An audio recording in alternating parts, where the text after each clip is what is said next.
नमस्कार। अच्छा, कभी सोचा है कि जब हम सीढ़ियां चढ़ते हैं तो साइंटिफिकली कितना कार्य होता है? या जब कोई तेजी से दौड़ता है तो उसकी शक्ति कितनी होती है? देखिए, हम सब रोज वर्क, एनर्जी और पावर जैसे शब्दों का इस्तेमाल करते हैं, लेकिन साइंस की दुनिया में ना इनके मतलब बहुत ही खास, एकदम सटीक होते हैं। तो आज हम इन्हीं कॉन्सेप्ट्स के पीछे के विज्ञान को समझेंगे और देखेंगे कि ये हमारी दुनिया को असल में कैसे चलाते हैं। तो चलिए शुरू करते हैं। सबसे पहले हम जानेंगे कि साइंस में वर्क असल में होता क्या है। फिर बात करेंगे एनर्जी की, जो इस काम को करने का ईंधन है। उसके बाद हम देखेंगे कि एनर्जी के अलग-अलग रूप क्या हैं, खासकर मोशन और पोजीशन वाली एनर्जी। फिर आएगा एनर्जी कंजर्वेशन का सबसे जरूरी नियम। और आखिर में हम पावर को समझेंगे, यानी कोई काम कितनी तेजी से होता है। चलिए, तो अपने पहले सेक्शन से शुरू करते हैं। और हाँ, वर्क का मतलब शायद वो नहीं है जो हम आम तौर पर सोचते हैं। देखते हैं कैसे। अच्छा, एक सवाल है, क्या कड़ी मेहनत करना और वर्क करना साइंस में एक ही बात है? मान लीजिए कोई स्टूडेंट घंटों तक बैठकर एग्जाम के लिए पढ़ रहा है, या फिर कोई आदमी एक बड़ी सी दीवार को अपनी पूरी ताकत से धकेल रहा है। दोनों ही में बहुत मेहनत लग रही है ना? पर क्या साइंस की नज़र में कोई वर्क हो रहा है? जवाब शायद थोड़ा चौंकाने वाला है। तो देखिए, लेफ्ट साइड में जो चीज़ें हैं, एग्जाम के लिए पढ़ना, दीवार धकेलना, इन सब में एनर्जी तो बहुत लगती है। पर साइंस में वर्क का एक बहुत ही स्पेसिफिक मतलब है, जो हमें राइट साइड के एग्जाम्पल्स में दिखता है, जैसे ट्रॉली खींचना या किताब उठाना। मतलब साइंटिफिक वर्क के लिए कुछ और भी ज़रूरी है। तो फिर वो सीक्रेट क्या है? साइंटिफिक वर्क होने के लिए ना दो शर्तें पूरी होनी ही चाहिए। पहली, उस चीज पर कोई फोर्स यानी बल लगना चाहिए। और दूसरी, जो कि बहुत जरूरी है, उस चीज में डिस्प्लेसमेंट होना चाहिए, मतलब वो अपनी जगह से हिलनी चाहिए। अगर इन दोनों में से एक भी चीज नहीं हुई तो साइंस के हिसाब से जीरो वर्क हुआ। और इसी को हम फॉर्मूले में ऐसे लिखते हैं। वर्क बराबर होता है फोर्स गुणा डिस्प्लेसमेंट, यानी W बराबर Fs। इसकी यूनिट है जूल।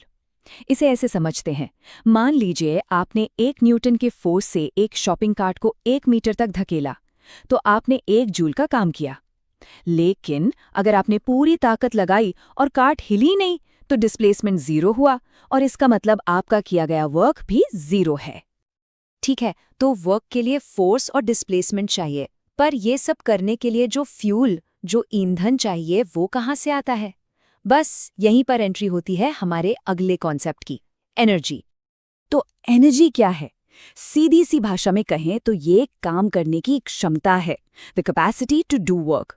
इसे ऐसे सोचिए, एनर्जी आपके बैंक अकाउंट में पैसे की तरह है, और वर्क वो सामान है जो आप उन पैसों से खरीदते हैं। बिना एनर्जी के कोई वर्क नहीं हो सकता, और इसीलिए इन दोनों की यूनिट भी सेम है, जूल। अब एनर्जी कई शक्लों में आती है, heat energy, light energy, chemical energy, बहुत सारे रूप हैं इसके। और ये एक रूप से दूसरे में बदल भी सकती है। लेकिन आज हम खासतौर पर बात करेंगे मैकेनिकल एनर्जी की, जो सीधे सीधे किसी चीज़ के मोशन और पोजीशन से जुड़ी होती है। और यहाँ बात और भी मज़ेदार हो जाती है। मैकेनिकल एनर्जी के आप कह सकते हैं दो मेन टाइप हैं, एक सिक्के के दो पहलुओं की तरह। एक है काइनेटिक एनर्जी और दूसरी है पोटेंशियल एनर्जी। और ये स्लाइड इन दोनों का फर्क बहुत अच्छे से बताती है। देखिए, काइनेटिक एनर्जी है मोशन की एनर्जी। कोई भी चीज़ जो चल रही है, जैसे दौड़ती हुई कार या गिरता हुआ नारियल, उसमें काइनेटिक एनर्जी है। वहीं दूसरी तरफ पोटेंशियल एनर्जी है स्टोर्ड एनर्जी, जैसे खींचा हुआ रबर बैंड या ऊंचाई पर रखा पानी। मतलब काइनेटिक एनर्जी एक्शन में है और पोटेंशियल एनर्जी बस एक्शन के इंतजार में है। अब काइनेटिक एनर्जी का फॉर्मूला है ½ mv²। यहाँ सबसे ज़रूरी चीज़ है v², यानी वेलोसिटी का स्क्वायर। इसका मतलब ये है कि अगर किसी चीज़ की स्पीड डबल होती है तो उसकी काइनेटिक एनर्जी 4 गुना बढ़ जाती है। इसीलिए तो एक तेज़ रफ्तार कार इतनी ज़्यादा नुकसान पहुंचा सकती है। और ये है ग्रेविटेशनल पोटेंशियल एनर्जी का फॉर्मूला, mgh, मतलब मास गुणा ग्रेविटी गुणा हाइट।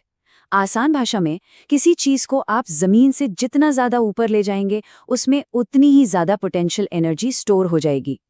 एक किताब को फर्श से उठाकर एक ऊंची शेल्फ पर रखने में ज्यादा काम और ज्यादा एनर्जी लगती है ना? बस वही है ये। अब आते हैं फिजिक्स के एक सबसे बुनियादी, सबसे फंडामेंटल नियम पर, जो इन सारी एनर्जी को कंट्रोल करता है। ये है the law of conservation of energy. ये नियम कहता है कि एनर्जी को न तो बनाया जा सकता है और न ही मिटाया जा सकता है, उसे सिर्फ एक रूप से दूसरे रूप में बदला जा सकता है। मतलब यूनिवर्स की टोटल एनर्जी हमेशा एक जैसी रहती है, वो बस अपनी शक्ल बदल लेती है। चलिए इसे एक गिरती हुई चीज के एग्जाम्पल से समझते हैं। सोचिए कोई चीज एकदम ऊंचाई पर है, गिरने से ठीक पहले उस पल वो रुकी हुई है, तो उसकी काइनेटिक एनर्जी है 0 और सारी की सारी एनर्जी पोटेंशियल एनर्जी के रूप में स्टोर्ड है।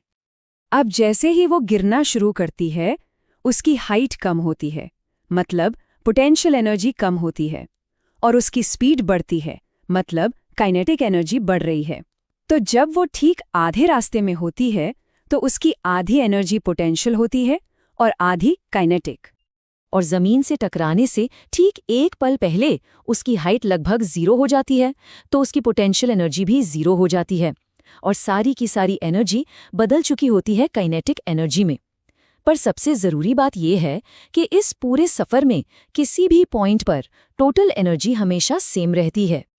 चलिए अब हम अपने आखिरी कॉन्सेप्ट पर आते हैं। हमने वर्क समझ लिया, एनर्जी भी समझ ली।